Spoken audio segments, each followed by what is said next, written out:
Hey guys, tonight we begin with one of the most unwanted job descriptions in medieval Europe, the executioner. And that's saying something in a time when rat catcher and full-time plague survivor were legitimate career paths. From swinging the sword of justice to being cursed, feared, and socially exiled, the life of a medieval executioner was a strange, brutal paradox. He was necessary, but never welcome. So before you get comfortable, take a moment to like the video and subscribe, but only if you genuinely enjoy what I do here. And let me know in the comments where you're tuning in from and what time it is for you. It's always fascinating to see who's joining us from around the world. Now, dim the lights, maybe turn on a fan for that soft background hum, and let's ease into tonight's journey together. So, you've just been born. Congratulations. You're the newest addition to a proud medieval family of executioners. That's right. While other babies are wrapped in linen and destined to become bakers, butchers, or if they're lucky, monks, you are gently placed in a cradle next to a whetstone and an axe. It's not a rattle you're shaking, it's a future. In the Middle Ages, execution wasn't a job you applied for. There was no town hall resume submission. It was inherited, like a really cursed family heirloom. If your father was the executioner, you were the next in line. Simple. No room for career changes, no hopes of becoming a travelling bard or a slightly sad shoemaker. Your path was laid out, and it ended at the chopping block. From the moment you're old enough to walk, you're already getting side-eyed by villagers. Other kids run from you at the well. Adults lower their voices when you walk by, as if your tiny toddler hands are already soaked in symbolic blood. Spoiler, they are. Symbolically, of course, for now. You grow up in a house where the family dinner table conversations are less, "How was your day?" and more, "How many strikes should it take to get it clean?" There's no escaping it. Your toys might include miniature gallows, and your bedtime stories involve phrases like drawing and quartering, instead of happily ever after. And it's not just the job, it's the reputation. You could be the kindest, most literate, soft-spoken child in the kingdom, and people would still treat you like you sneak into homes at night whispering threats to chickens. Your very surname might mark you. In some towns, entire family lines of executioners were labelled, tracked, and sometimes forbidden from entering churches, bakeries, or public baths. Hygiene and salvation? Not for you. But hey, there are perks. You'll probably never get bullied too hard. No one wants to mess with the executioner's kid. The fear is real.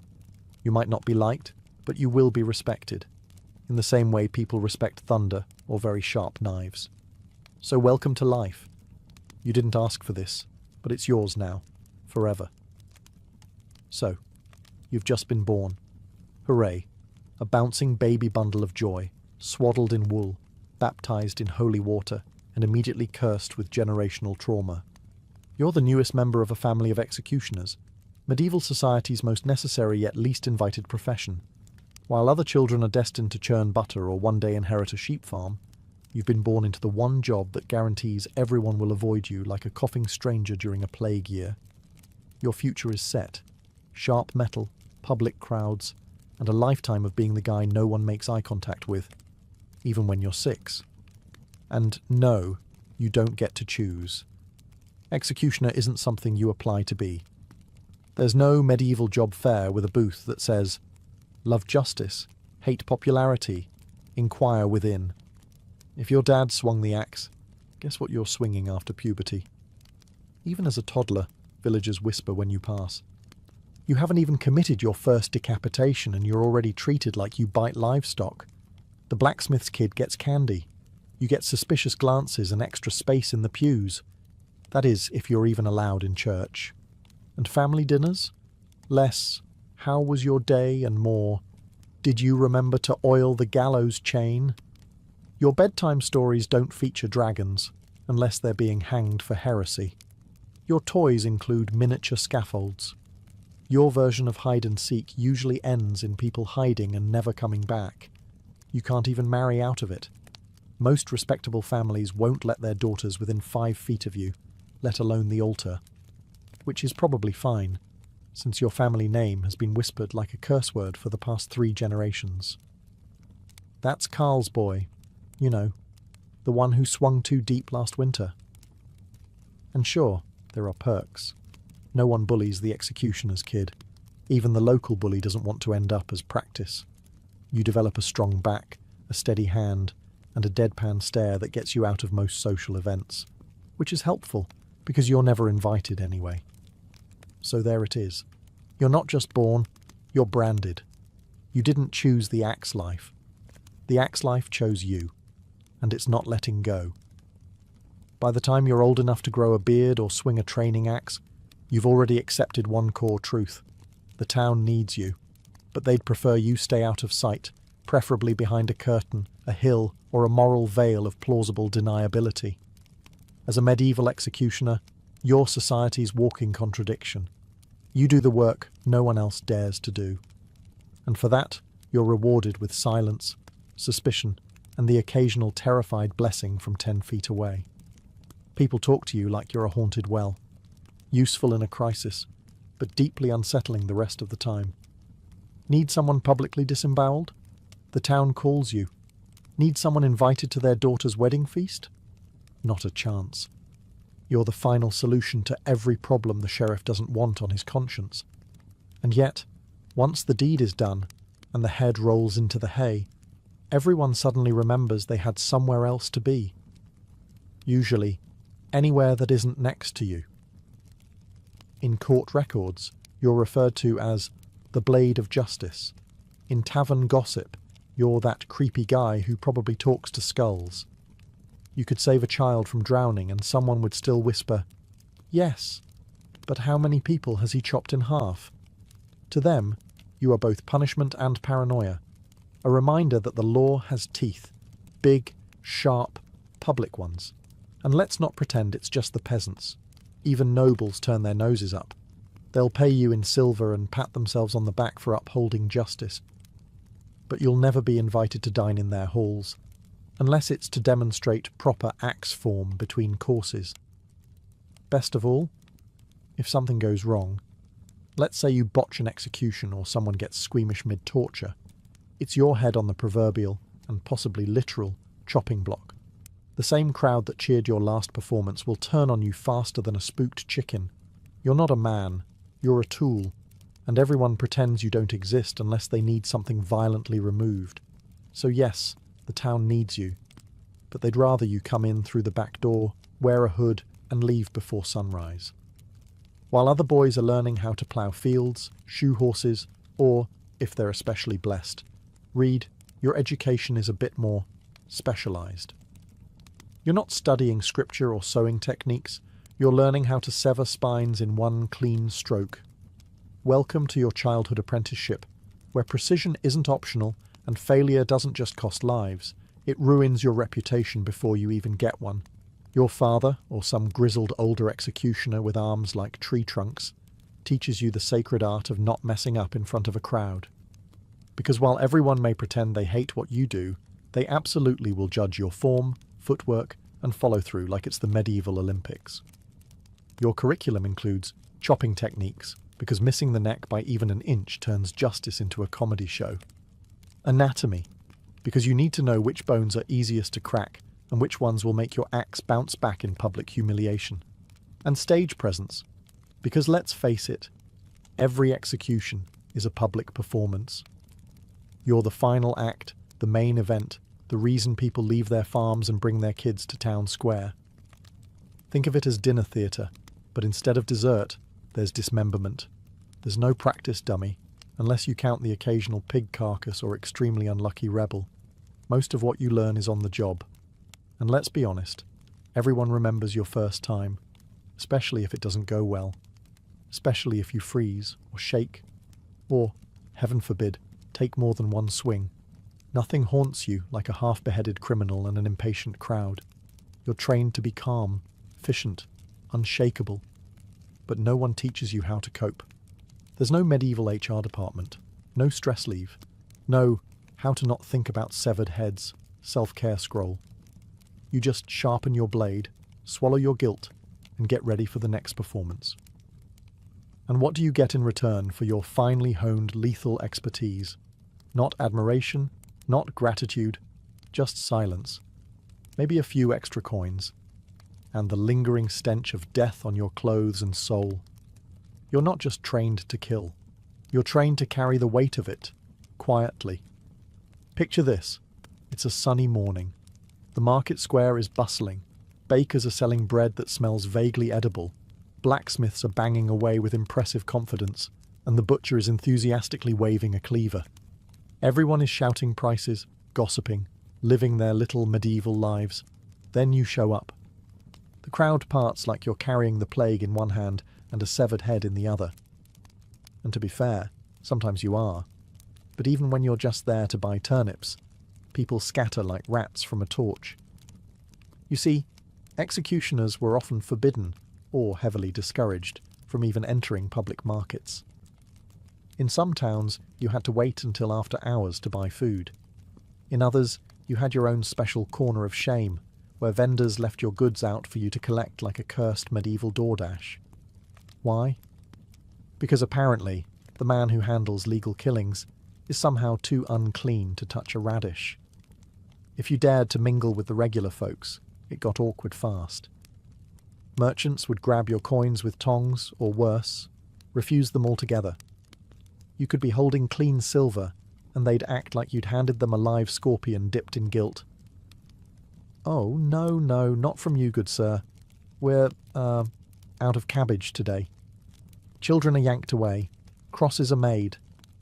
One particularly dramatic fishwife spits every time you walk by. Not at you, just near enough to make her feelings perfectly clear. Touching goods was risky business. If you picked up a loaf of bread, no one else would want it. If you so much as grazed the apples, that entire crate might be dumped in a ditch out of sheer spiritual panic. One brush of your cursed executioner fingers, and it's farm to forbidden. Eventually, most executioners learned to send someone else to do their shopping, if they could. A relative, a bribed servant, anyone with a less unsettling aura. Someone whose hands didn't smell faintly of burning justice. And so you retreat again, back to your lonely dwelling, your private food supply, your increasingly antisocial lifestyle. Because even when you're off the clock, the town still remembers who you are, and they'd really prefer it if you didn't touch the cheese. Congratulations, you've got your own place. Unfortunately, it's not in town. Not even close. Your new address is beyond the northern gate, past the gallows, next to the wild boars. As a medieval executioner, you don't just get the cold shoulder, you get full-on banishment by zoning law. You're not allowed to live inside the city walls with the normal people. Instead, your residence is somewhere between a hermit's hut and a haunted outpost. You're less village member and more unpleasant forest NPC. There's a reason for this, of course. A combination of superstition, religion, and good old-fashioned hypocrisy. The same folks who hire you to swing an axe at 10 a.m. don't want to risk your allegedly cursed energy wafting through the neighbourhood by 6 p.m. Your house is usually located near the execution grounds, because that's convenient. Convenient for who exactly remains unclear. Not for you, certainly. You live in the shadow of your work, literally. Gallows creaking in the wind. Crows eyeing you like you're next. Sometimes corpses still hang in view of your breakfast table. Bon appetit. The place itself? It's yours, technically. A gift from the city, which is medieval for we dumped some lumber in a field and said good luck. Drafty, damp, and wonderfully secluded, your home might be the only one in Christendom with a doormat that says, "Abandon hope, ye who enter here." Not for visitors, but for your own self-esteem. No neighbours, no casual strolls, no visiting merchants or passing monks. Just you, your tools, and the occasional raccoon with no sense of personal space. You might hear the church bells in the distance, but you won't hear the laughter of the marketplace. You're close enough to serve the town, but far enough to never belong to it. And when storms roll in, who rushes to check on you? No one. The town forgets you exist, until the next criminal needs a very final solution. So there you live, outside the walls, a man apart. visible only when your presence is required. Like thunder, ominous, functional, and best appreciated from a distance. So, you're an executioner. You live outside the walls, your handshake is treated like biohazard, and your grocery runs require diplomatic finesse. But surely, you can find comfort in family, right? Right? Well, here's the thing. Medieval executioners did have families. They just had a hard time starting them. See, once your occupation is known, your dating prospects plummet faster than a heretic through a trapdoor. No one wants to marry the guy whose job description includes the phrase, "clean up arterial spray." Respectable families lock their doors when you walk by. Fathers hold their daughters closer. Even the town drunk, who once proposed to a goat, looks at you and says, "Bit much, don't you think?" So your dating pool ends up being shallow. Very shallow. Often, the only people willing to marry executioners are other outcasts, gravediggers, knackers, lepers, or, if you're lucky, widows whose standards have taken serious structural damage. Romantic candlelit dinners? Try conversations whispered in alleys so no one sees her talking to you. And if you do manage to marry and have children, they inherit your profession like a curse sewn into their skin. Sons are trained from youth to swing steel with surgical precision, and daughters? Well, they carry the name, which is usually enough to be socially exiled by age 6. It's not so much a family as it is a legally necessary support staff. Your family can't attend festivals, can't walk through town together, can't pretend to be normal for even a single Sunday. If they do go to church, they sit in the back, or they don't go at all, because even salvation has bouncers. And over time, that isolation takes a toll. You love your children, sure, but you also pass them a future that smells like blood and loneliness. The family tree doesn't grow, it repeats. Same job, same shame. Same invisible wall between you and the rest of humanity. There are no proud portraits, no family crests, just a long line of people who wore hoods not to hide their faces, but because the world never wanted to see them in the first place. So, you've executed your duties, literally, all week. You've lopped off heads, disemboweled a heretic or two, and maybe even cleaned your blade with holy water out of sheer anxiety. Surely it's time to confess your sins, right? Light a candle, say a prayer, start fresh. Well, not quite. In the eyes of the medieval church, you're somewhere between necessary evil and walking contradiction. Yes, you enforce divine justice. Yes, you serve the state and uphold law and order. But also, and this is important, you kill people for a living, which, inconveniently, is a sin. And so, despite doing God's dirty work, you are not exactly welcome in his house. Many executioners were outright denied confession. Some priests wouldn't listen. Others insisted you undergo ritual cleansing before stepping inside the church. Which is tricky, because no amount of soap washes away a reputation. And don't even think about receiving Holy Communion. That was reserved for clean souls. Yours is more of a permanent stain. It's a cruel irony. You kill with state approval, yet spiritually, you're treated like a man who strangles kittens for fun. Even lepers, who at least had a medical excuse, were often treated with more compassion. Weddings? Not in the church. Christenings? Maybe, if the priest is having a generous day and half the town isn't glaring at him. Funerals? Don't count on it. Some executioners weren't even buried in consecrated ground. They got the ditch outside the cemetery walls, prime real estate for exiles, suicides, and people who forgot to tithe. So where does that leave you spiritually? Nowhere comforting. You spend your life surrounded by death, and yet you have no path to forgiveness. You can't unburden yourself. You can't cry to a friar or light a votive for your sins. Instead, you carry them, quietly, heavily. Sometimes you drink, sometimes you scream into the woods, sometimes you just sharpen your blade again. Even when you believe you're doing right, when the law is clear, the trial fair, you still go home unsure whether you're damned by man, by God, or both. Because even in a world where everyone sins, You're the one who made a profession out of it. There's nothing quite like the pressure of performing executions in front of a screaming crowd. It's part justice, part ritual, part public entertainment, and you're the main act. Forget about nerves. Forget about bad weather. The crowd doesn't care if your wrist hurts, if your stomach's empty, or if the axe is a little dull from last week's double hanging. They came to see a show. And you? You're holding the spotlight and the blade. The goal is simple. One clean swing. A fast, clean beheading is the gold standard. Anything less, and the murmurs begin. Miss by an inch? The crowd gasps. Take a second swing? They groan. A third? Now they're booing. Some are laughing. One kid just started crying. Someone throws an onion. And let's be honest, you feel it too. The shame, the failure, the victim still twitching on the block, the blood spurting wrong, your boots sticky with regret. You weren't trained for this part. The psychological shrapnel that comes from turning someone's last moment into a civic embarrassment. Sometimes the axe gets caught in bone. Sometimes the condemned jerks at the last second. Sometimes your hand just slips.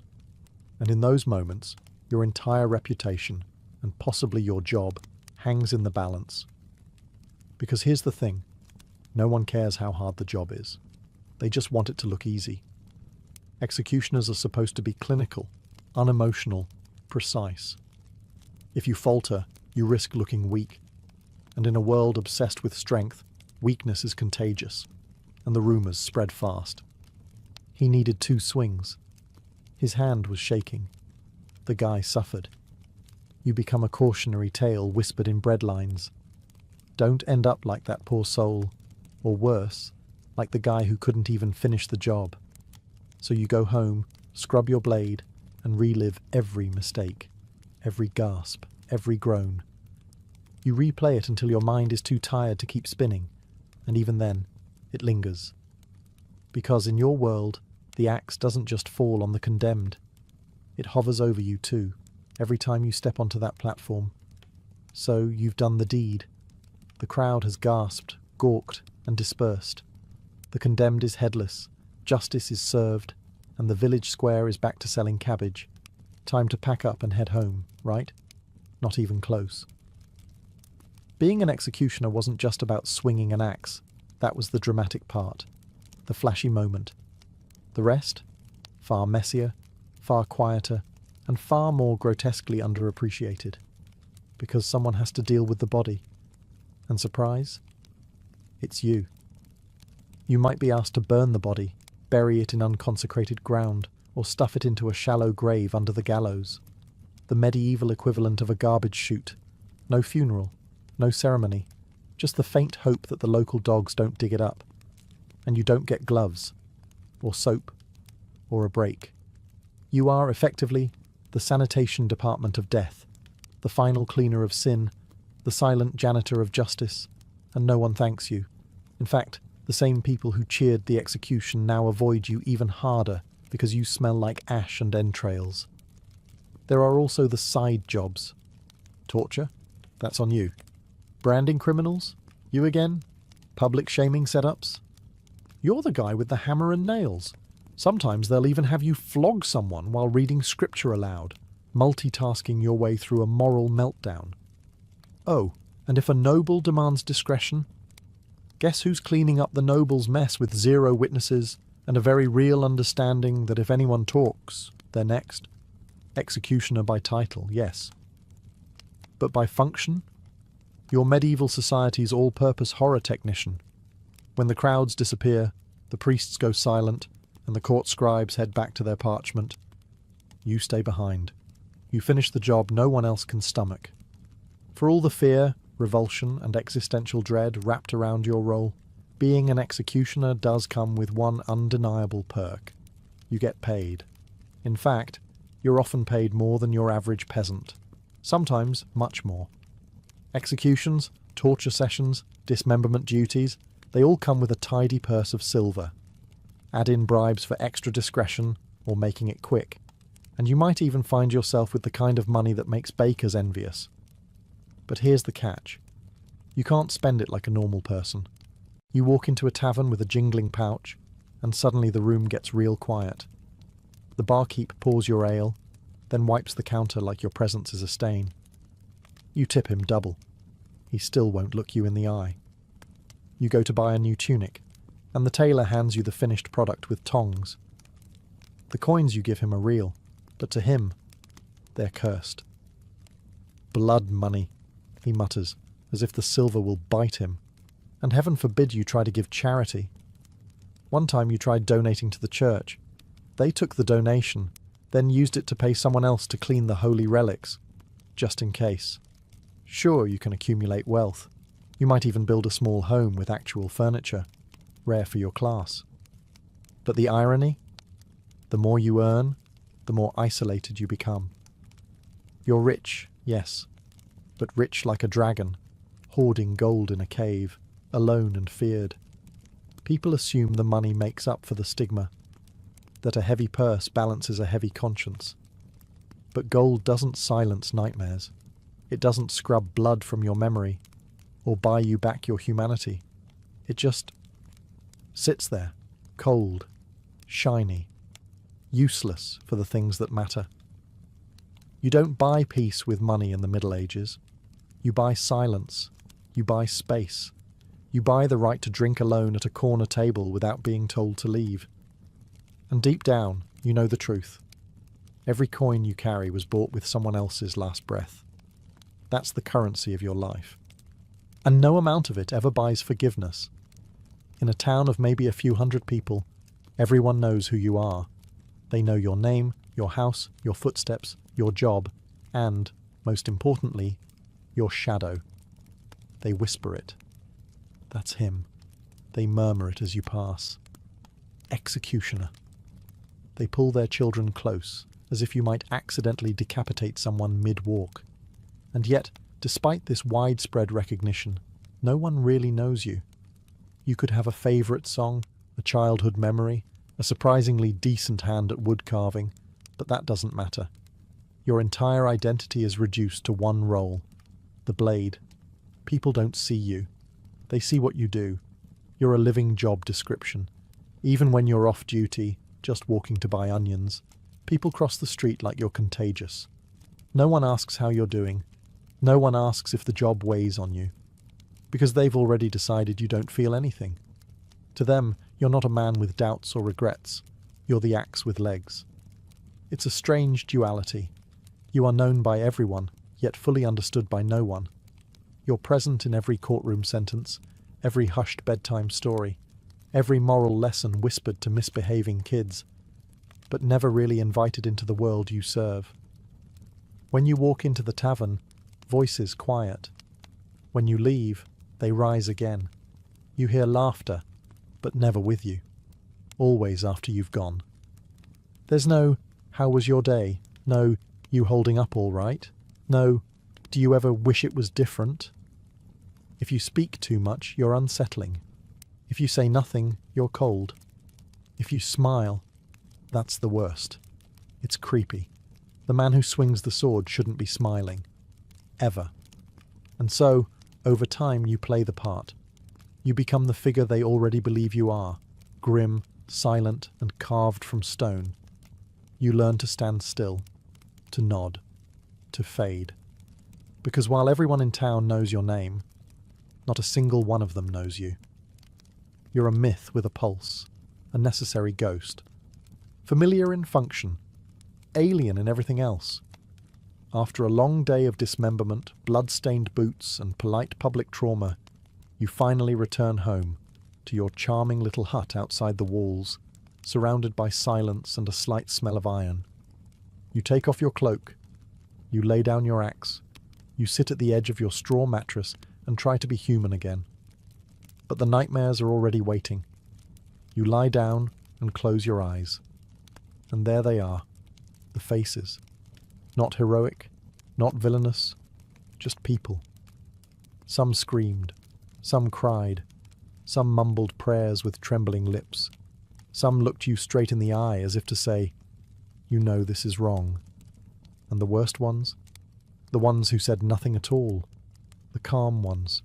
The resigned ones. the ones who accepted their fate faster than you ever could. You relive every swing. You feel every bone crunch.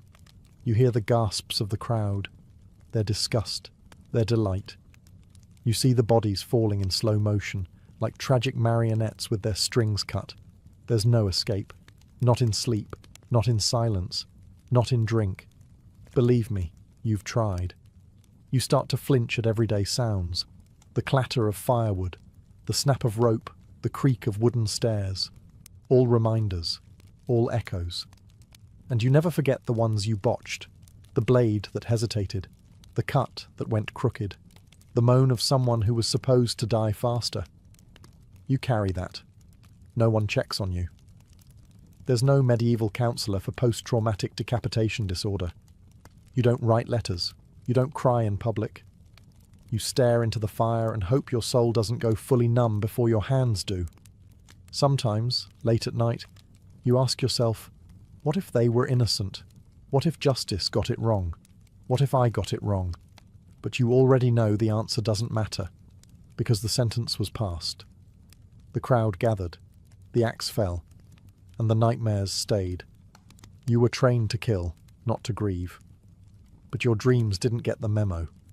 So you wake up with clenched fists, aching temples, and blood that won't wash away, because it's not on your hands anymore. It's in your head. The thing no one tells you when you become an executioner is this: you don't retire. There's no farewell feast, no pension, no golden axe mounted on a plaque. You just start shaking one day, or missing, or dreaming too loudly, and the town begins to whisper, not with sympathy, with concern, not for you, for efficiency. Because to them, you're not a man. You're a mechanism, a moving part in the justice machine. As long as the blade is sharp and the swing is steady, they nod from a distance and pretend you don't exist. But the moment you falter, the instant your hands tremble on the block, or you take a second too long with the rope, the machine creaks and they all notice. Suddenly you're a problem, a liability, not because your soul is unravelling, but because you're disrupting the spectacle.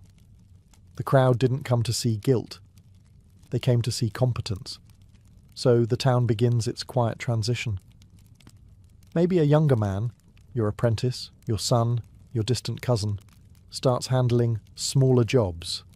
A flogging here, a branding there, then a hanging. No one tells you you've been replaced. You simply start getting fewer summonses. The coin slows. The stares change from fear to faint pity, the most dangerous kind of pity, because it means they've stopped needing you. And when you're finally forgotten, it's not by accident. It's design. You fade into your cottage outside the walls, your tools rusting beside you. Your hands, once strong and precise, now tremble when you lift a spoon. Your knees ache from a lifetime of kneeling at the block, and no one comes to visit. Your name becomes an uncomfortable footnote in village memory. Remember old what's-his-name? The one with the axe? Oh yeah, didn't he go mad? And when you finally die, probably alone, the church still isn't sure whether to bury you inside the gate or just leave you under a tree somewhere. Because in the end, you were never part of the town. You were a service. And services, when worn out, are quietly discarded. At first the job made sense. The condemned were thieves, murderers, heretics. You were the arm of the law, the edge of justice. You didn't question. You executed, efficiently, publicly, without hesitation. But as the years dragged on, and the block grew slick with repetition, something began to itch beneath the surface of your certainty. It starts small. A man sentenced for stealing a loaf of bread. He had 5 children. No defence, just hunger. Then a woman, accused of witchcraft because she muttered prayers in the wrong language. You saw the fear in her eyes, the absolute confusion as the noose slipped over her neck. And then the nobles, the ones who ordered deaths not because of guilt, but because of politics, land, jealousy, or the need to make someone disappear. You start to realize you're not just burying criminals, you're burying secrets. The executioner's block becomes a filter, one that sifts out the inconvenient, the poor, the powerless. And you're the final stamp, the one who makes it irreversible. You want to believe in law, in structure, in right and wrong. But the voices that once declared guilt so confidently now ring hollow. You've heard the crowd cheer as a man screamed. You've seen magistrates exchange glances like merchants haggling over a soul. And you were always told, it is not your place to judge, you only carry out the sentence. But what happens when the sentence is wrong? There's no room to ask, no confessional booth, no forum. You sit alone at night, sharpening your blade, wondering how many lives were ended because someone needed a message sent. And you can't say anything, not just because it's dangerous, but because who would listen? You're the executioner. No one believes the man who wears the hood. You don't get opinions, you get orders. So you bury justice, one stroke at a time. Not because you want to, but because you have to. Because in this world, truth is a luxury, and you're just the broom that sweeps it under the scaffold. And the worst part? You're starting to think you were never justice's sword, just its grave digger.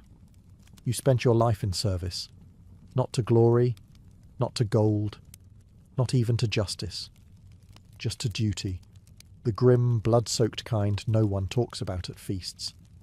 And when your end finally comes, it isn't dramatic, no poetic final words, no family gathered at your bedside, just a cough that doesn't go away, a slow fade in a straw-stuffed bed that still smells faintly of iron and damp rope. One final breath, and that's it. No bells toll, no priest rushes to your side, no one weeps.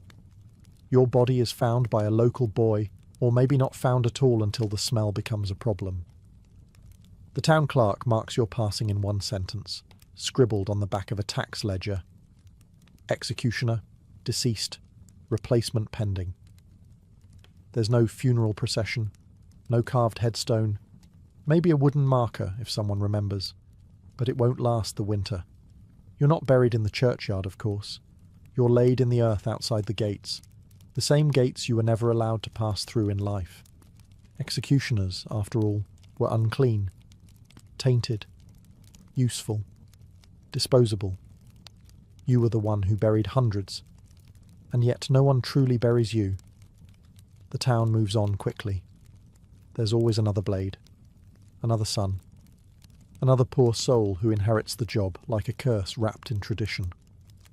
In the years to come, people might speak of you in fragments. The one who beheaded that baron, remember?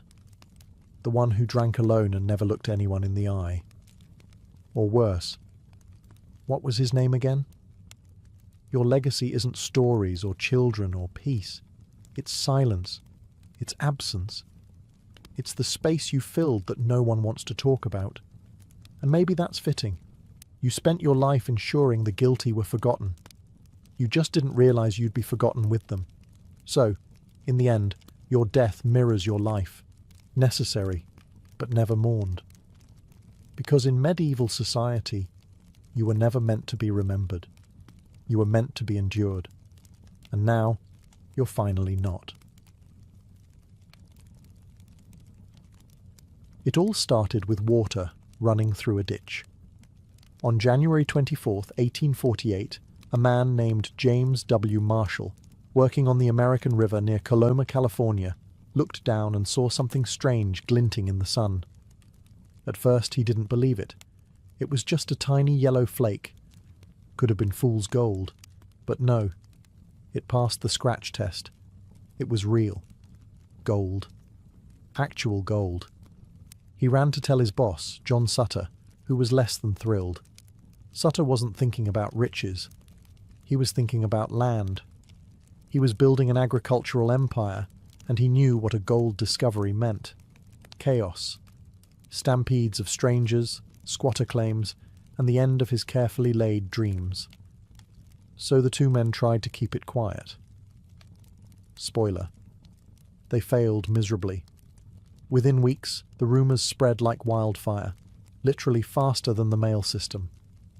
Locals were showing up with pans and pickaxes. People abandoned jobs mid-shift. Sailors jumped ship in San Francisco and vanished into the hills. Newspapers didn't even bother fact-checking. Gold found in California was printed like gospel. And then all hell broke loose. That summer, President Polk confirmed the discovery in a speech to Congress. That was it. The genie was out of the bottle. By 1849, over 90,000 people, nicknamed 49ers, were pouring into California by land, sea, and every miserable in-between route imaginable. And what started as one man squinting into a ditch became the largest mass migration in US history. But here's the thing. Marshall never got rich. Neither did Sutter. The discoverers ended up broke, bitter, and pushed aside as the gold fever they unleashed consumed everything. So, picture it. One accidental flicker in a muddy trench led to a global stampede, reshaped the map, fueled American expansion, and catapulted California from sleepy frontier to statehood in just 2 years. And the irony? The men who found the gold? They barely got a nugget. Now that we've set the stage, let's dive deeper. Into the madness, the migration, and the myths that turned California into the land of golden dreams and broken promises. Imagine you're a farmer in Ohio or a shopkeeper in Boston in 1849. You hear the whispers, see the headlines, gold, mountains of it, just lying there for the taking in California. You sell your land, kiss your family goodbye, and start walking, literally, across the country. That's what thousands did. And just like that, the age of the 49ers had begun. They came in waves, from every state, and from places much farther. Latin Americans, Australians, Europeans, even a contingent of Chinese miners braving the treacherous Pacific crossing. Some came in covered wagons, enduring cholera, starvation, and every kind of weather hell the West could throw at them. Others boarded creaky ships, took a detour through Panama, and hoped they wouldn't catch yellow fever before boarding another ship north to San Francisco. And oh, San Francisco, a once sleepy port town with maybe 1,000 residents before the rush. By the end of 1849, over 25,000 people had flooded in. It was a surreal transformation. Canvas tents popped up faster than buildings. Whole ships were abandoned and turned into warehouses, prisons and hotels. You could walk through the harbour without touching water, just stepping from one deserted ship deck to another. It wasn't glamorous. Picture mountains of mud, makeshift saloons, overpriced pickaxes, and a real estate market that made Manhattan look like a bargain bin. A single egg might cost you threes. A decent pair of boots? Good luck. Maybe $100. Inflation ran wild, and scams were more common than gold nuggets. But that didn't matter. The dream was enough.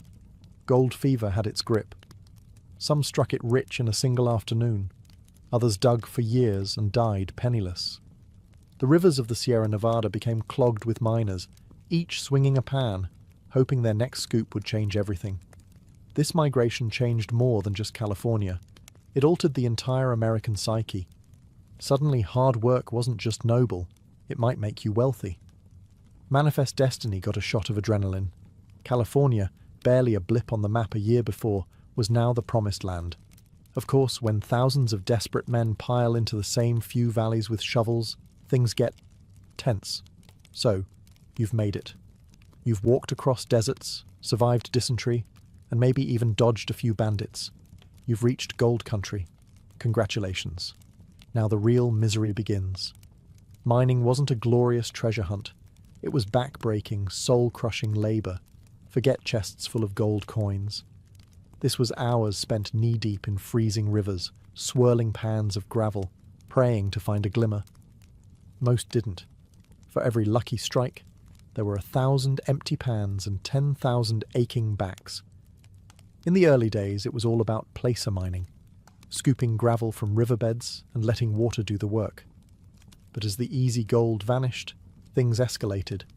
Miners turned to rockers, sluices, and eventually hydraulic mining, a violent process that blasted entire hillsides apart with water cannons. It tore through the land and poisoned rivers. but it got results. The camps were chaos. Imagine a rowdy collection of tents, makeshift cabins and saloons, all stitched together by desperation and mud. Bathing was optional. Food was scarce. Whiskey was not. Violence simmered under the surface. Arguments over claims turned deadly fast, especially when no one trusted the courts and everyone had a shovel. And then there was the disease. With thousands crammed into unsanitary camps, cholera and dysentery were just part of daily life. If you didn't die from contaminated water, you might die from a poorly cooked squirrel or an infection from a minor cut. There were no real doctors, just a few medicine men with more moonshine than medical knowledge. To top it all off, the prices were absurd. A shovel that cost $2 in New York could run you $30 in the mines. Eggs were luxury items. Laundry? Hope you enjoy wearing dirt. And if you struck it rich, good luck keeping it. Theft was rampant. One moment you had a pouch of gold dust, the next morning it was gone, and so was your bunkmate. But somehow, the myth endured. People kept coming. The hope, the gamble, the raw possibility of it all was enough. Where gold went, people followed. And where people went, chaos wasn't far behind. The gold rush didn't just create mining camps, it birthed entire towns overnight. Places like Placerville, Marysville, and Deadwood, yes, that Deadwood, exploded in population faster than anyone could control. They were called boom towns, and the name fit. They boomed into existence and often collapsed just as fast. These were places without laws, without real government, and often without a moral compass. Judges were rare, sheriffs were rarer. And the gold? It made men desperate. If you didn't stake a good claim, someone might steal it. If you did stake a good claim, someone might still try to steal it, or just shoot you and take it. Enter the vigilantes. In towns where the law hadn't arrived, or had been paid off, citizens often took justice into their own hands. Vigilante groups formed, sometimes with noble intent, other times with pure greed. Trials could be quick, sentences quicker. If someone was caught stealing gold or cheating at cards, they might be hanged from the nearest tree without so much as a trial. It wasn't justice, it was convenience. The saloons were the nerve centres of these towns. Gambling, drinking, brawling, and the occasional accidental gunshot were all part of the soundtrack. And if you were looking for company, the soiled doves, women who'd followed the rush westward, ran the bordellos, charging premiums for their companionship and surviving in a world heavily tilted against them. Still, not everyone was lawless. Many tried to build real communities. Churches sprang up, schools opened, and newspapers began circulating. San Francisco even formed a committee of vigilance to root out corruption, and ended up becoming more powerful than the actual government. One strange detail: gold wasn't always used for buying things. It was too easy to shave off. Instead, people traded in gold dust, literally measured by tiny brass scales on the bar counter. A pinch might get you a meal, a full pouch, a night you might not remember. But boom towns weren't built to last. Once the gold dried up, so did the population. Many towns were abandoned, becoming ghost towns almost overnight. While prospectors chased dreams of wealth, others paid a price that was far higher than gold. The California gold rush wasn't just a story of fortune, it was also one of displacement, violence, and racial injustice. And the first to suffer were the Native American tribes. California's indigenous peoples had lived in the region for thousands of years, but once the rush began, they were driven from their lands with brutal speed. Forests were cut down, rivers poisoned by mercury and sediment, and hunting grounds overtaken by miners and boomtowns. Some tribes were forced into servitude under the guise of apprenticeships. Others were outright massacred. State-sanctioned militia campaigns were even funded to remove native populations. It was nothing short of a disaster. In just 2 decades, California's native population plummeted by nearly 90%. And then came the waves of immigrants, especially the Chinese. By the early 1850s, tens of thousands of Chinese labourers had arrived in California. Most intended to work, earn money, and send it home to their families. But what they got instead was suspicion, racism, and harsh taxes. In 1850, California passed a foreign miners tax, targeting the Chinese specifically. They were banned from owning land, from testifying against white men in court, and from mining without paying extortion-level fees. Yet despite these barriers, many Chinese miners endured. They formed tight-knit communities, reworked abandoned claims, and even built the backbone of future infrastructure, laying tracks for the Transcontinental Railroad just a few years later. Mexican and Latin American miners were also pushed out, often violently. Despite having legitimate claims and gold mining experience, they were hounded out of towns, labelled greasers, and stripped of their rights. And African Americans? Both free and enslaved individuals came west seeking opportunity. Some did find it, establishing businesses, farms, and even newspapers. But the racial lines were always shifting, and the promise of freedom came with no guarantees. Slavery wasn't legal in California, but loopholes were exploited by Southern slaveholders who brought enslaved people with them under other names. The gold rush transformed America, but it also revealed its deepest contradictions. It was a land of opportunity, yes, but only for some. Gold didn't just glitter, it greased the gears of a transforming nation. The California gold rush injected a seismic jolt into the US economy. By 1852, gold exports from California totaled over $80 million. That's billions in today's dollars. That kind of influx doesn't just fill pockets. It fills banks, backs currencies, and fuels industries. Suddenly, California wasn't a sleepy western frontier. It was the epicenter of national attention, wealth, and ambition. But there was one big problem. California wasn't a state. It wasn't even organized territory in the traditional sense. It had been acquired in 1848 after the Mexican-American War, but governance was a mess. The sudden flood of settlers made it clear something had to be done, and fast.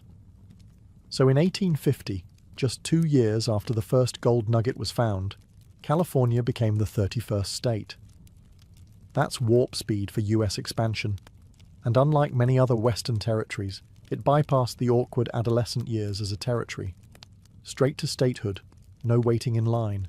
But there was a catch. California was admitted as a free state, banning slavery. This sent the already fragile balance between free and slave states into a tailspin. The South was furious, the North was energized, and the political tension pushed the nation one step closer to civil war. Meanwhile, back in California, the wealth kept flowing, and not just from gold. Entrepreneurs realized that the miners were the real gold mine. A German immigrant named Levi Strauss began selling tough canvas pants that miners couldn't tear through, and invented blue jeans. Leland Stanford sold supplies to miners before going on to help build the Transcontinental Railroad and found Stanford University. That railroad, by the way, became the artery connecting California's gold to eastern markets. Before the railroads, it took months to reach California by land or sea. With trains, a matter of days. The gold rush didn't just spark economic growth. It sparked infrastructure, commerce, and a boom in Western migration. And while California grew richer and more connected, the US realized something else. Whoever controlled the West might just control the future. If the gold rush turned men into legends, it also turned landscapes into battlegrounds. The earliest mining efforts were relatively low impact, pans, shovels, maybe a rocker box along a riverbank. But as the surface gold ran out, miners turned to more aggressive methods. That's when things got ugly. By the mid-1850s, hydraulic mining arrived. Picture this. Massive nozzles called monitors shot water with enough pressure to blast entire hillsides apart. Entire mountains were turned to mud slurry in the hunt for tiny flakes of gold. It was fast, efficient, and utterly devastating. Trees were flattened, Hills disappeared, rivers ran brown for miles, sediment from hydraulic mining clogged riverbeds and flooded farmlands. The once fertile Central Valley began drowning under tons of mining debris. The Sacramento and San Joaquin rivers overflowed, not just from rainfall, but from the unnatural buildup of displaced earth. Crops died, towns flooded, fish populations collapsed. It wasn't mining, it was slow-motion environmental warfare. Miners also used mercury to help separate gold from sediment. It worked, but that mercury didn't disappear. It seeped into soil, flowed downstream, and poisoned ecosystems. To this day, mercury from the gold rush era is still found in California's waterways, nearly 2 centuries later. Eventually, the destruction became impossible to ignore. In the 1880s, a group of Central Valley farmers sued a hydraulic mining company in a case that became a national landmark. Woodruff vs. North Bloomfield Gravel Mining Company. The farmers won, and in 1884, hydraulic mining was effectively banned, the first major environmental ruling in US history. But the damage had been done. The California landscape had been reshaped, sometimes beyond recognition. Forests turned to barren mudflats. Hills hollowed out and never recovered. Rivers were rerouted. Ecosystems upended. And yet, the gold rush also sparked the beginning of America's environmental conscience. As people saw the toll, voices began to rise, calling for balance, for responsibility, for protection of the land. These were the seeds that, decades later, would grow into national parks and conservation movements. The gold rush built dreams, yes, but it also left scars. By the late 1850s, the richest gold veins had been tapped. Boomtowns began to empty, and the pickaxes were traded in for ploughs, pens, and printing presses. But the gold rush wasn't fading, it was transforming. What started as a chaotic scramble became a cultural myth. The California gold rush etched itself into the American imagination as a story of adventure, freedom, and reinvention. Newspapers spun tales of lucky strikes and overnight millionaires, while dime novels turned grubby prospectors into rugged heroes of the West. Of course, reality was messier, but myths rarely need facts. The prospector became an American icon. Weathered hat, long beard, gold pan in hand. Never mind that most real miners were broke, or buried in shallow graves. The image stuck. California became synonymous with opportunity. The American dream suddenly had a location. Even phrases we still use today were born in this gold-soaked era. Striking it rich, panning for gold, and yes, even the mother lode. They all echo the lingo of 1850s mining camps. And let's not forget the iconic Levi's jeans, born from the rugged needs of miners and eventually adopted by the world. Cities like San Francisco leaned into the legend. What had once been a lawless port now rebranded itself as a gateway to success. Tourism pamphlets spoke of gold country, and old mining towns began staging festivals, reenactments, and parades, celebrating a time that had nearly broken them. The gold rush also deeply influenced American cinema. Westerns romanticized the lone miner with a heart of gold, fending off claim jumpers and wooing saloon girls. It wasn't accurate, but it sold tickets and helped cement the frontier myth in popular culture. But beneath the glamorized legends lay harder truths of environmental damage, racial exclusion, and lives lost in pursuit of fleeting glitter. Still, the dream endured. And perhaps that was the point. Because the gold rush wasn't just about wealth, it was about hope. The belief that if you were brave or lucky or stubborn enough, you could change your life with a shovel and some grit. The California gold rush officially ended in 1855, but its impact never really stopped. California, once a remote Mexican frontier, had become a powerhouse. Within just a few years, it had gained statehood, reshaped America's economy, and attracted people from every continent. But more than that, it had become a symbol of reinvention, of ambition, of what might still be buried just beneath the surface. The population surge didn't just bring gold hunters, it brought builders, teachers, merchants, and dreamers. Former miners started farms, businesses, newspapers.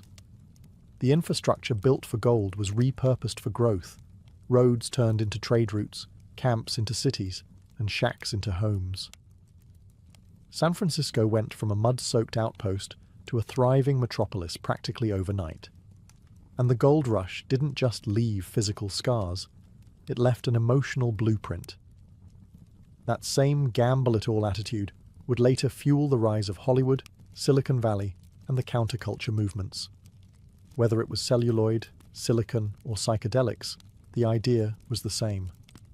Come west, try something wild, and maybe, just maybe, you'll strike gold. Even the tech boom of the late 20th and early 21st centuries echoes the spirit of 49. Young entrepreneurs, fueled by belief and caffeine, rushing into California with nothing but a laptop and a dream. It's not so different from those dusty miners with pickaxes and high hopes. But the gold rush also reminds us of what ambition can cost. Native communities decimated, ecosystems disrupted, inequality baked into the economy from the very start. For every lucky strike, there were hundreds left behind, forgotten in the footnotes. Today, remnants of that era still dot the landscape: ghost towns, rusted mining equipment, and winding trails through the Sierra Nevada. Museums preserve the artifacts, schools teach the legends, and tourism boards sell the fantasy. But the deeper legacy lies in the psyche. The gold rush gave America a permanent sense of urgency. The idea that something bigger, better, richer is always out there. All you have to do is chase it. So when you hear the phrase, California Dream, remember, it started with a shimmer in the dirt, and 1,000 men willing to risk everything for a shot at something more. Long before anyone carved laws into stone or inked treaties onto papyrus, trade was already shaping the ancient world. It began not with maps or merchants, but with footsteps, worn tracks across hills and valleys, trodden by prehistoric peoples in search of what they lacked. Long before the Silk Road, the Amber Road, or the Spice Route, there were trails of salt, stone, and survival. Imagine a time before writing, before cities, when humans lived in scattered tribal groups, bartering goods out of necessity. One village had flint, another had shells, a third had access to salt, a precious preservative in a world without refrigeration. Somehow, those items moved, traded hand to hand, tribe to tribe, across vast and difficult terrain. And the evidence is clear. Obsidian from Anatolia shows up in Neolithic dig sites hundreds of miles away. Baltic amber turns up in graves as far south as Mycenaean Greece. Someone, long before borders and bureaucracy, was moving these goods. These first trade routes were not carved or engineered. They were organic, dictated by nature. Rivers became highways. Mountain passes became corridors. Forest trails became lifelines. And with each passing generation, these paths grew more defined. Hunters became traders, and traders became messengers, carrying not only goods, but also gossip, stories, and even early religious ideas. Trade wasn't just about objects. It was about knowledge. It was how farming techniques, metallurgical skills, and even early artistic styles spread between cultures. A tribe that learned how to smelt copper from another might change its entire way of life. A decorative motif shared through traded pottery might inspire a whole new artistic tradition. These exchanges were slow, often spanning generations, but they were revolutionary. And all of this happened before writing existed. The legacy of these early routes lies in their persistence. Many later trade roads, like parts of the Silk Road or the Arabian incense trails, followed the same general paths first used by prehistoric traders. These invisible highways were the nervous system of early human connection, a web of trails that wove the world together long before anyone ever drew a map. By 3000 BCE, the scattered barter trails of prehistory had evolved into something more sophisticated, structured commerce between cities, kingdoms, and eventually empires. Nowhere was this transformation more dramatic than in Mesopotamia, the land between the Tigris and Euphrates. Often called the cradle of civilization, it was also the cradle of ancient commerce. The Sumerians, and later the Akkadians and Babylonians, weren't just farmers and builders. They were traders, and they knew the value of keeping records. Around this time, they developed cuneiform, one of the earliest known writing systems. At first it was used to track goods, how much grain was traded, how many goats exchanged, what quantity of beer was delivered to the temple storehouse. In other words, writing was born out of the need to manage trade. These Mesopotamian cities didn't have everything they needed, so trade became essential. They imported timber from the Levant, copper from Oman, tin from Iran, and precious stones like lapis lazuli from what is now Afghanistan. In return, they exported textiles, grain, oil, and intricately crafted goods. The merchants who facilitated this trade weren't adventurers. They were professionals, often backed by temples or royal houses, with contracts, ledgers, and risk-sharing agreements. Mesopotamia's trade routes extended overland and along waterways. The Euphrates and Tigris served as the main arteries, with barges ferrying goods between cities like Uruk, and Babylon. Overland, caravans of donkeys carried goods north to Anatolia, or east toward Elam. Trade wasn't just economic, it was political. Alliances were forged through exchange. Kings sent gifts to secure peace, and merchants acted as informal diplomats, carrying messages between distant lands. The concept of a merchant class began to emerge. These weren't nobles, priests, or warriors. They were specialists in negotiation, risk, and logistics. And they wielded real influence. In time, their presence became essential to the stability of these early urban economies. Mesopotamia showed that trade could bind cities together, create wealth, and drive innovation. It transformed exchange from necessity to system, from handshakes to contracts.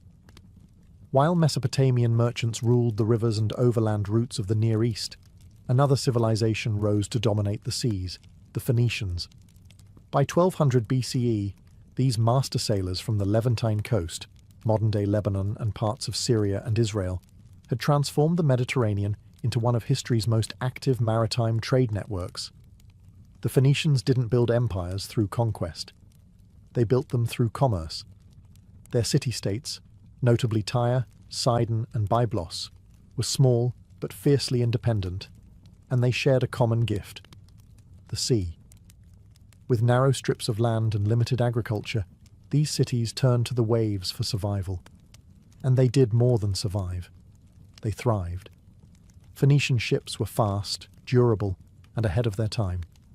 They pioneered the use of biremes, ships with 2 rows of oars, making long-distance sea travel more efficient and reliable. These vessels crisscrossed the Mediterranean, trading everything from timber and glass to the famed Tyrian purple dye, extracted from sea snails and worth its weight in gold. But perhaps their most lasting legacy was what they carried along with their cargo: the alphabet.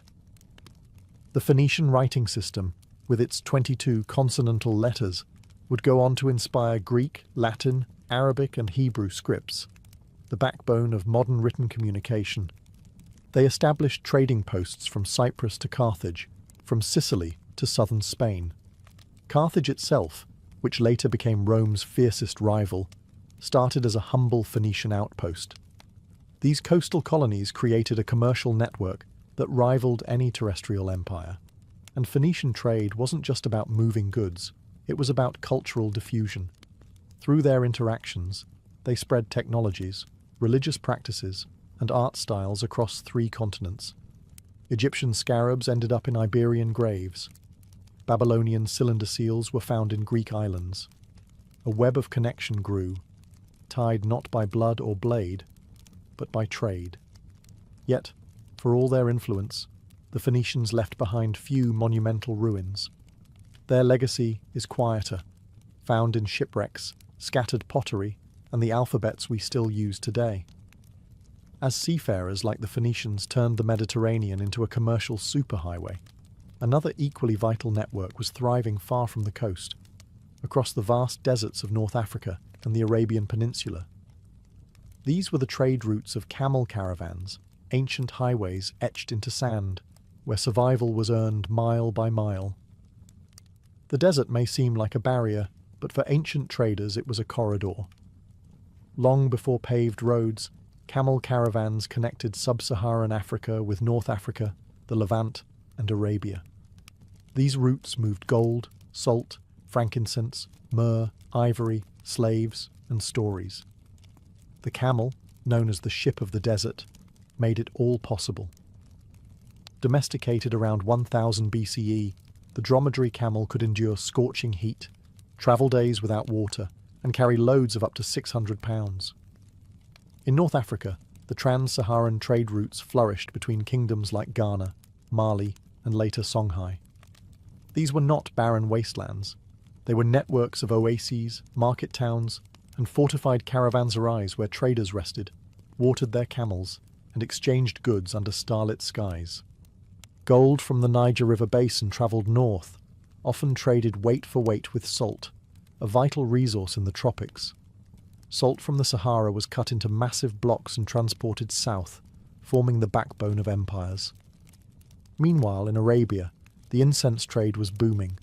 Frankincense and myrrh, harvested in southern Arabia, modern Yemen and Oman, were highly prized in Egypt, Mesopotamia, Greece, and Rome for their use in temples, medicine, and burials. Caravans traversed the Arabian desert along routes like the Incense Road, stopping at cities such as Petra and Mecca long before Islam's rise. These weren't quick trips. Some caravans took months, even years. Traders faced sandstorms, bandits, and extreme dehydration, but the rewards were enormous. Cities like Timbuktu, Gao, and Uba grew rich and influential, serving as hubs of wealth, culture, and learning. What the desert trade lacked in monuments, it made up for in resilience. These routes connected continents, empires, and faiths. They stitched together Africa, Arabia, and beyond, one hoofprint at a time. No ancient trade network captured the imagination or reshaped the world, quite like the Silk Road. Spanning over 4,000 miles from China to the Mediterranean, it wasn't a single road, but a tangled web of caravan trails, mountain passes, and river crossings that wove together the destinies of entire civilizations. It began in earnest during the Han Dynasty, around the 2nd century BCE, when the Chinese Emperor Wudi sent envoy Jiang Qian westward in search of allies. What he found instead was opportunity, the discovery that distant peoples were eager for China's most luxurious export: silk. Lightweight, durable, and practically glowing, silk became a sensation across Central Asia, Persia, and eventually Rome, where senators paid fortunes to wear it, and then nervously declared it decadent and dangerous. But silk was just the beginning. East met West in the form of goods, ideas, and even diseases. From China came porcelain, tea, and paper. From India, spices, gemstones, and Buddhism. Persia offered carpets, glassware, and horses. Rome and later Byzantium exported wine, olive oil, and fine metalwork. Every link in the chain brought something new and received something unexpected. The road itself was brutal. Traders crossed scorching deserts like the Taklamakan and climbed icy peaks in the Pamirs. Bandits lurked at every pass, and merchants rarely made the full journey. Instead, goods changed hands dozens of times, passed along like whispers through markets and caravanserais. Cultural exchange flourished alongside commerce. Monks, missionaries, and musicians travelled these paths, spreading philosophies and fables. The Silk Road didn't just carry merchandise, it transported mathematics, astronomy, medicine, and art. The spread of Buddhism from India into China and beyond is one of the Silk Road's most profound legacies.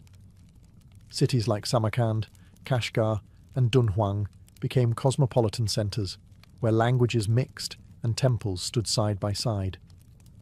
Entire empires rose and fell around, controlling key stretches of the route, from the Parthians to the Sogdians to the Mongols. And then came the Black Death, likely carried along these same routes in the 14th century, reminding the world that trade also moves what we can't see. While the Silk Road carried caravans across mountains and deserts, the Indian Ocean offered a liquid superhighway, one that was faster, cheaper, and in many ways even more influential. By 1000 BCE, the Indian Ocean trade network was already humming with activity, connecting East Africa, Arabia, India, Southeast Asia, and eventually China in a vast web of commerce and culture. Unlike the chaotic unpredictability of land routes, the Indian Ocean had a rhythm: the monsoons. These seasonal winds were predictable, one direction in summer, the opposite in winter. Skilled sailors learned to ride these wind cycles, allowing for planned round trips across vast distances. Thanks to the monsoon system, a merchant ship could sail from East Africa to India, load up with goods, and return months later with time to spare. What did they carry? Everything. From India, black pepper, cotton textiles, ivory carvings, and later sugar and indigo. From Arabia, frankincense, myrrh, horses, and dates. East Africa offered gold, slaves, and exotic animal products. Southeast Asia traded in spices, nutmeg, cloves, and cinnamon that were so valuable they could be worth more than gold per ounce. This wasn't just about raw materials, it was about ideas. Islam spread rapidly along these maritime routes, not by conquest, but by commerce. Muslim merchants established communities in Indian ports, on the Swahili coast, and as far east as Indonesia. Local rulers often converted for economic advantage, embedding religion into trade. Ports like Calicut, Zanzibar, and Malacca became multi-ethnic melting pots. You could hear Arabic, Tamil, Swahili, and Chinese spoken in a single market. These weren't backwaters. They were global hubs, centuries before globalization became a buzzword. Ship technology also advanced rapidly. The dhow, with its triangular sail, became the vessel of choice, agile and fast. Chinese junks, massive ships with multiple decks and watertight compartments, later joined the mix, especially under the voyages of Admiral Zheng He in the 15th century. What made the Indian Ocean trade special wasn't just its scale, but its collaboration. Unlike the territorial empires on land, the sea trade relied more on mutual benefit than brute force, at least until later European intervention. As trade routes matured, powerful empires began to realize something crucial. Controlling the road meant controlling the wealth. From the Persian Royal Road to Rome's stone highways to the mountainous trails of the Inca Empire, these overland routes became tools not just of commerce, but of dominance, diplomacy, and statecraft. Let's start with the Achaemenid Persians. By the 5th century BCE, their royal road stretched over 1,600 miles from Susa to Sardis. It was the logistical backbone of their empire, allowing messengers, soldiers, and merchants to move rapidly across 3 continents. Stations were placed every few miles with fresh horses and guards. A royal courier could cover the entire road in just over a week, unheard of for the time. And along with messages, merchants flowed too, paying tolls that filled imperial coffers. Next came Rome, whose obsession with roads was legendary. All roads lead to Rome wasn't just a saying, it was policy. Roman roads were feats of engineering, laid with stone, cambered for drainage, and marked by milestones. The Via Appia, begun in 312 BCE, connected Rome to southern Italy and became the prototype for a network that eventually spanned over 250,000 miles. These roads allowed for fast troop deployment, tax collection, and yes, trade. Goods from the provinces flowed into the heart of the empire: Egyptian grain, Spanish silver, Syrian glass, and African ivory. Far across the ocean, another road empire flourished: the Incas. Without wheels or horses, they built one of the most astonishing road systems in the world. The Chapak Ñan, or Inca Road, spanned over 24,000 miles through the Andes. It linked the empire's mountainous spine from Colombia to Chile. Runners called chasquis relayed messages and small goods across suspension bridges and steep cliffs. The Incas used llamas for transport and imposed strict control over who could use the road, ensuring state dominance over trade. In all these empires, roads weren't just about movement, they were about control. They allowed rulers to project power, enforce taxation, and regulate commerce. Traders used them, but always at the pleasure of the state. By the fall of Rome and the rise of medieval kingdoms, many ancient trade routes had decayed or been abandoned. Yet the desire for connection and profit never disappeared. In fact, the medieval period saw old routes revived and new ones forged by a surprising cast of characters: religious pilgrims, crusaders, merchant guilds, and ambitious city-states. Religion was a powerful motivator. Pilgrimage routes across Europe, like the Camino de Santiago, became arteries of movement. Pilgrims weren't just carrying faith, they carried money, supplies, stories, and even new ideas. Inns, markets, and towns grew along these sacred paths, and local economies boomed. Spiritual devotion kept people moving, and commerce followed. Meanwhile, Islamic empires to the east were thriving. The Abbasid Caliphate transformed cities like Baghdad and Damascus into glittering trade centers. Muslim merchants expanded trade into sub-Saharan Africa, Central Asia, and even China, linking the Islamic world to the revived Silk Road. Arabic became the lingua franca of trade across 3 continents. In northern Europe, the Hanseatic League emerged, a powerful alliance of merchant cities like Lübeck, Hamburg, and Bruges. They controlled the flow of goods across the Baltic and North Seas, trading salt, furs, grain, and timber. With their own navy and legal systems, they weren't just traders, they were an economic superpower. Italian city-states like Venice and Genoa took trade to the next level. Positioned perfectly between East and West, they became middlemen for luxury goods arriving from Asia via the eastern Mediterranean. Spices, silks, and precious stones flowed through their ports, enriching powerful merchant families like the Medicis. Then came the Crusades. While they failed to reclaim the Holy Land, they succeeded in reopening and expanding east-west connections. European crusaders returned not just with scars, but with silks, spices, and new appetites. The result? A booming demand for Eastern goods, and renewed interest in the overland and maritime trade routes that could deliver them. Guilds emerged to protect local economies and standardize trade. Markets became fairs, fairs became towns, towns became cities. Trade wasn't just reviving, it was institutionalizing. By the late 15th century, the world was on the verge of a dramatic transformation. The age of ancient trade routes was giving way to a new era, one driven by sails, cannons, and global ambition. But the foundation for this seismic shift had been laid over millennia, on the backs of camels, ox carts, and merchant ships guided by the stars. The explosion of maritime exploration, led by Portugal and Spain, was not the beginning of global trade, but its acceleration. Vasco da Gama's sea route to India in 1498 bypassed the land-based Silk Road entirely, undercutting Middle Eastern middlemen and redrawing the economic map. Suddenly, spices, silks, and porcelain flowed straight from Asia to Europe, faster, cheaper, and on a scale never before seen. Colonial empires soon followed. The Portuguese set up trading posts from Mozambique to Malacca. The Spanish sailed west and discovered the Americas, where gold and silver were extracted in vast quantities and shipped across oceans. The Dutch and English weren't far behind, founding East India companies that acted like governments, with armies, navies, and monopolies on entire trade networks. Ancient land routes like the Silk Road faded in importance, but their legacy endured in infrastructure, language, culture, and commerce.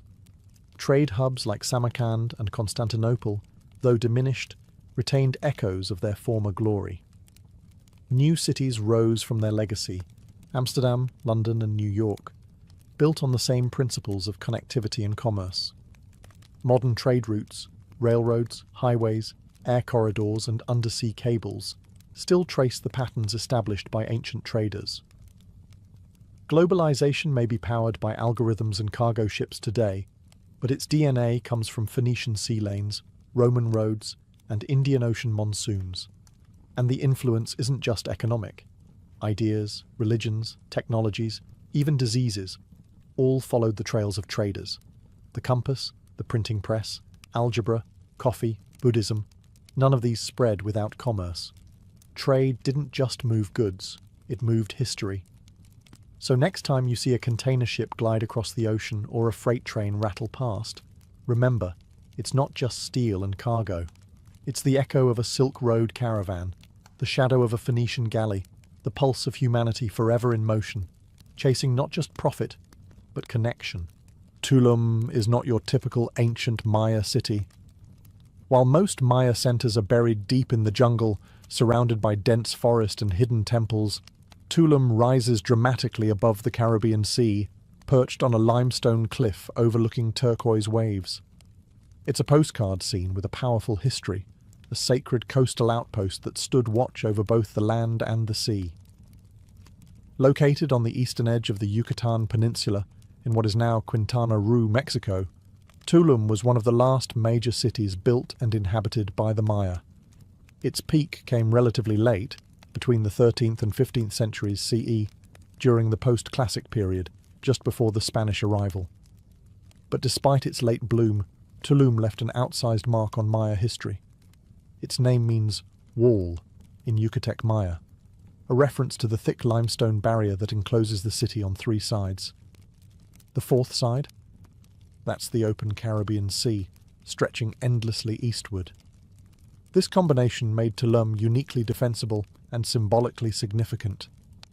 According to some accounts, the city may have originally been called Zamar, meaning City of the Dawn, likely in reference to its perfect alignment with the rising sun. From its cliffs, Maya lookouts could spot merchant canoes gliding in from Cuba, Belize, and even Honduras. Tulum was a key node in a complex maritime trade network, dealing in obsidian, jade, salt, honey, textiles, and dried fish. It connected inland cities like Coba and Chichen Itza to the sea, and its wealth flowed through both canoes and caravans. But Tulum wasn't just a trade hub. It was a spiritual stronghold. Every building, every platform, and every shrine was carefully positioned, many aligned with celestial bodies or sacred dates in the Maya calendar. It was a city that watched the sky as much as the surf. And even after the Spanish arrived and the city was eventually abandoned, Tulum was never truly forgotten. Its ruins remained visible from the sea, a haunting reminder to passing sailors of a civilization that charted the stars long before Europeans arrived. Tulum may appear small compared to Maya giants like Chichen Itza or Tikal, but its compactness is deceptive. Every structure within its stone walls was placed with purpose, guided by astronomy, spiritual belief, and strategic design. This wasn't just a city, it was a cosmic map carved into stone. At its core, Tulum's layout reflects a balance between the earthly and the celestial. The city is surrounded on three sides by thick defensive walls, each up to 5 meters thick and 3 meters high. A clear statement that Tulum was as concerned with protection as it was with worship. But within those walls lies a careful arrangement of temples, altars, and platforms that aligned with the heavens. The centerpiece of the city is El Castillo, not a castle in the European sense, but a temple pyramid that dominates the skyline. Built on a cliff edge, it served both as a religious shrine and a lighthouse for Maya sailors. When the sun rises directly behind it during key times of the year, it lights the facade in perfect symmetry. Some scholars believe it was used to track the solstices and equinoxes, allowing the Maya to align their rituals with the rhythms of the cosmos. Next to El Castillo is the Temple of the Descending God, named for the carved figure above its doorway, a figure with wings and an inverted posture, believed to represent a celestial or fertility deity. This temple faces west, catching the sunset and perhaps symbolizing the transition from day to night, life to death. Key themes in Maya spirituality: Many buildings are constructed on raised platforms and are oriented along precise axes, often northeast-southwest or east-west. These were not arbitrary choices. They echo the Maya obsession with tracking Venus, the Sun, and the lunar cycle. Even doorways and windows seem to frame celestial events at certain times of the year. Tulum's planners didn't just design a defensible city, they designed a spiritual calendar in stone. It was a place where architecture, astronomy, and mythology merged into daily life. Rising above the turquoise sea like a silent sentinel, El Castillo is Tulum's most iconic structure. Positioned at the edge of a limestone cliff, it commands not just the coastline, but the heavens, a fusion of engineering, astronomy, and sacred symbolism. Though not as massive as the Great Pyramids of inland Maya cities, El Castillo was never meant to compete in size. It was meant to signal. Built in stages, El Castillo likely served multiple roles: temple, shrine, watchtower, and possibly even lighthouse. During the day, its high elevation and stark stone facade made it visible from far out at sea. For Maya sailors navigating the Caribbean in large dugout canoes, El Castillo marked both a physical and spiritual harbour, a beacon of protection under the watch of the gods. But it wasn't just a daytime guide. At night, fires may have been lit within the temple atop the structure.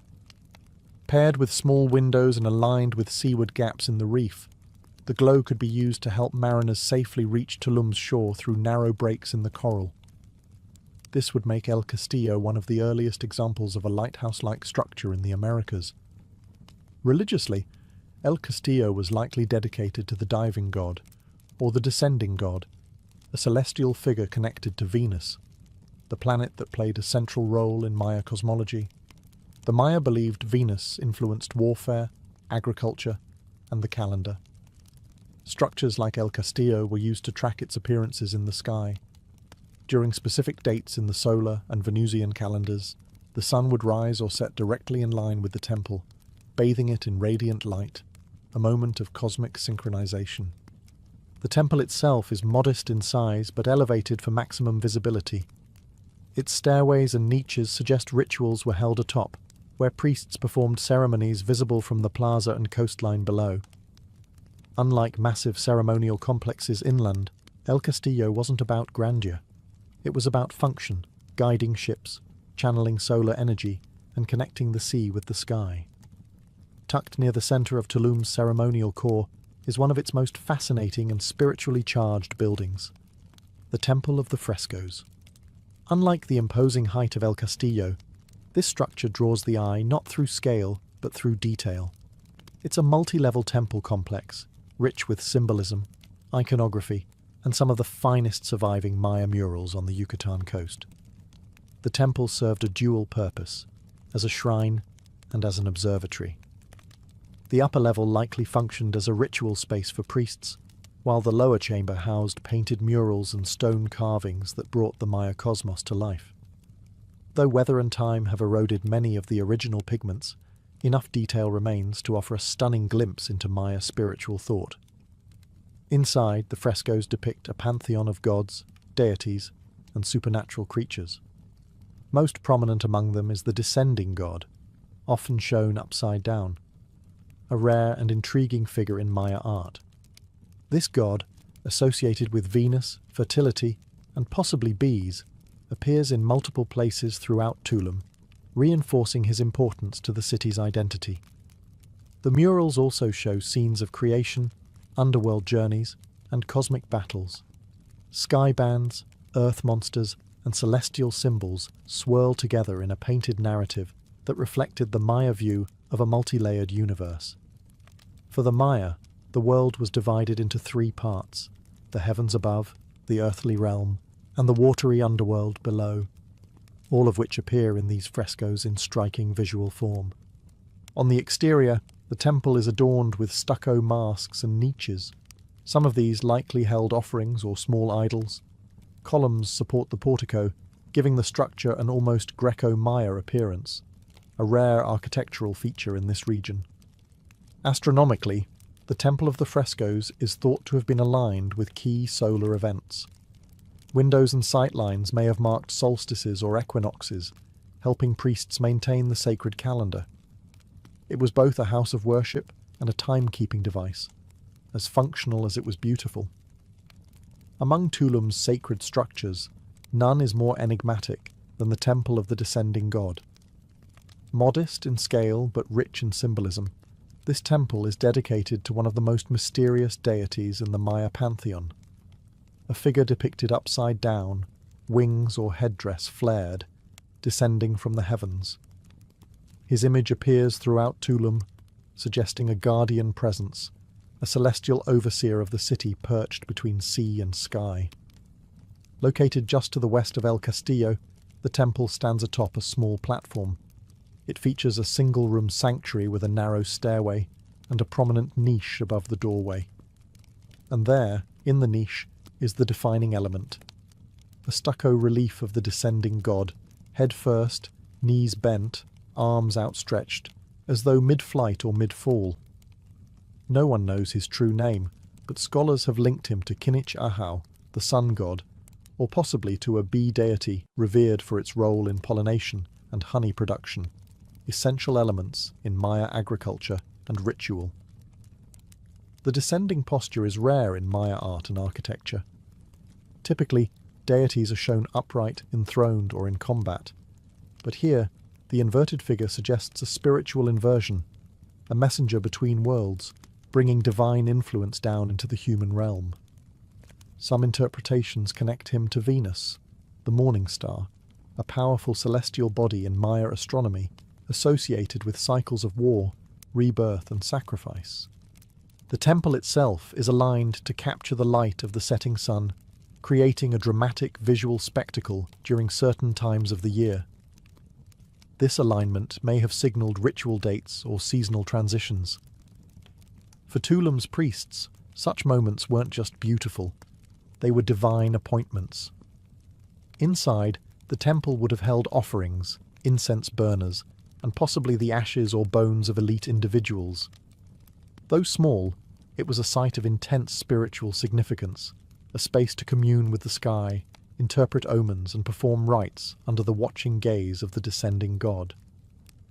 This figure, with wings spread and body inverted, became a symbol of Tulum itself, a city that stood on the edge of land, between sky and sea, at the turning point of the calendar and the cosmos. While Tulum is celebrated for its temples and astronomical alignments, its physical defences tell a different kind of story, one of protection, strategy, and geopolitical awareness. Unlike most ancient Maya cities, which sprawled openly across the landscape, Tulum was built like a fortress. 3 massive stone walls encircle the inland sides of the city, while the fourth edge ends in a sheer cliff above the Caribbean Sea. It wasn't just sacred, it was secure. The walls are impressive even today, up to 5 meters thick and as high as 5 meters in some places, with narrow passageways that could easily be defended. These weren't symbolic boundaries, they were practical military installations, built to repel raiders, pirates, or rival city-states. The entrances were small and few, forcing any intruder to enter single file, vulnerable and exposed. Strategically placed along the perimeter were watchtowers, squat, round buildings with small windows or slits that offered clear lines of sight over the land and sea. From here, guards could spot approaching canoes long before they reached shore. These towers may have also doubled as communication points, using smoke or fire signals to alert the city's elite of any threat or arrival. But these defences also had a spiritual dimension. To the Maya, walls didn't just keep enemies out, they separated the sacred from the profane. Inside the walls was holy space, where temples aligned with the cosmos, rituals echoed the stars, and every step was watched by the gods.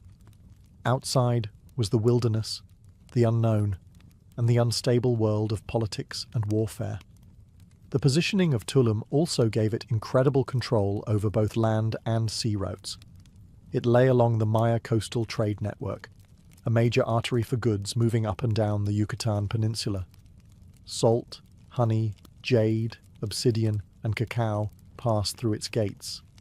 Any merchant sailing the coast would see Tulum's cliffside silhouette long before they reached it, a reminder of its power and protection. In Tulum, strength and sanctity were never far apart. Long before colonial ports and international harbours, Tulum was a thriving maritime trading post, a coastal checkpoint that linked inland Maya cities with the Caribbean world. Its location wasn't chosen for beauty alone. Strategically perched above the sea with access to sheltered landing beaches, Tulum was built to connect. The Maya were expert seafarers. They carved massive dugout canoes from sabre trees, some large enough to carry 20-30 people and hundreds of pounds of cargo. These vessels paddled up and down the Yucatan coastline, travelling as far as modern-day Honduras to the south and the Gulf Coast to the north. With prevailing currents and consistent trade winds, Maya merchants followed well-established maritime routes that turned Tulum into a key stop. Goods flowed in from every direction. From the inland highlands came obsidian, jade, and cacao, valuable items used in ritual and elite exchange. From coastal regions, merchants brought salt, dried fish, cotton textiles, honey, feathers, and shells. Tulum didn't produce all of these items itself. Instead, it served as a distribution point where goods could be stored, taxed, and redirected along the network. What made Tulum unique was its combination of sea access and defensive structure. Unlike open coastal towns, Tulum had walls. This meant not just protection from raiders, but also control over who came in and out. Goods were monitored, elites collected tribute, and priests likely blessed the transactions, reinforcing the idea that trade and ritual were closely intertwined in Maya society. Foreign merchants may have passed through as well. Some ceramic styles and imported objects suggest contact with other Mesoamerican peoples, including those from central Mexico and the Gulf Coast. Tulum was not isolated. It was plugged into a regional system that pulsed with economic, cultural, and spiritual energy.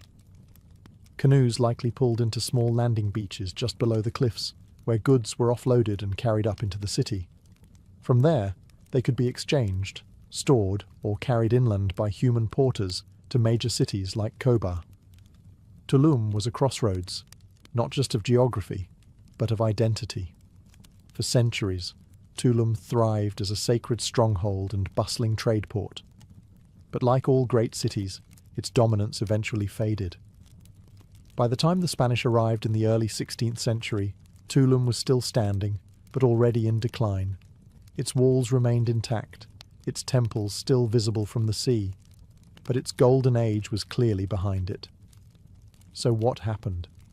Tulum's decline was likely gradual, not catastrophic. There's no evidence of war or violent destruction, no signs of mass fire or invasion. Instead, it seems the city slowly lost its strategic importance. As trade networks shifted and larger inland centres like Chichen Itza and Mayapan rose and fell, Tulum's influence began to wane. The economic arteries that once flowed through its gates may have rerouted elsewhere. There's also the broader context of Maya civilization. By the late post-classic period, many Maya cities were already experiencing political fragmentation, shifting alliances, and declining populations.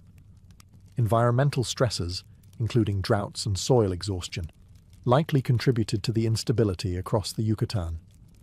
These factors would have rippled out to Tulum, even if it was more coastal and less dependent on agriculture. Then came the Spanish. In 1518, Spanish explorer Juan de Grijalva sailed past Tulum. His crew noted the city's tall stone buildings and imposing walls. They were struck by its scale and structure. A few years later, during Hernán Cortés' expedition to Honduras, the Spanish again passed by Tulum, remarking on its beauty and the towering temple that stood like a sentinel over the sea. But they did not stop to conquer it. Not right away. By the end of the 16th century, however, Tulum was abandoned. Whether through disease, disruption of trade, or the cultural upheaval brought by colonization and Christianity, its people gradually left. What remained were empty temples, wind-worn walls, and the echo of rituals once performed beneath the stars. Yet Tulum never fully disappeared. Unlike many jungle-wrapped Maya ruins, it stood exposed, visible from the water, a ghost city on the cliff. Sailors passed it for centuries, its silhouette a marker of a world that had slipped into memory. Long after its last incense burned and its final traders departed, Tulum stood silent above the sea, not lost, but waiting. Unlike jungle cities like Palenque or Calakmul, Tulum was never completely buried. Its cliffside perch kept it visible to sailors and locals alike. But it wasn't until the 19th century that it re-entered the world's historical imagination. In 1842, two explorers, John Lloyd Stephens and Frederick Catherwood, arrived in Tulum during their now famous expedition through the Maya world. Stephens, an American diplomat, and Catherwood, a British artist, were among the first Europeans to document the ruins in detail. Catherwood's illustrations of El Castillo and the Temple of the Descending God mesmerized European readers, and Tulum quickly gained fame as one of the most photogenic and accessible Maya sites. Archaeological work increased in the 20th century. The Mexican government began preservation efforts, stabilizing structures and clearing vegetation. Unlike deeper jungle ruins, Tulum was relatively easy to access and soon became a popular destination, not just for historians, but for tourists, photographers, and spiritual seekers. Today, Tulum is one of the most visited archaeological sites in Mexico. Thousands walk through its stone gates each day, past temples that once aligned with the stars and walls that once defended sacred ground. Visitors stand where Maya priests once charted Venus in the sky, and where sailors once saw the city emerge like a vision from the waves. Yet the real magic of Tulum lies in what it continues to reveal. New studies are using LiDAR scanning and satellite mapping to uncover more about the site's original layout and its connections to inland cities like Cobar. Scholars are still debating the true identity of the descending god, the precise function of El Castillo, and the exact reasons for the city's fall. But beyond the questions, Tulum remains a symbol of Maya resilience, architectural genius, and cosmic curiosity. It reminds us that ancient people weren't isolated in the past. They navigated oceans, tracked stars, built observatories, and structured cities around cycles larger than themselves. Tulum isn't just ruins on a cliff. It's a living testament to a civilization that saw the universe as something to align with, not conquer. And that vision still echoes every time the rising sun spills across the stone.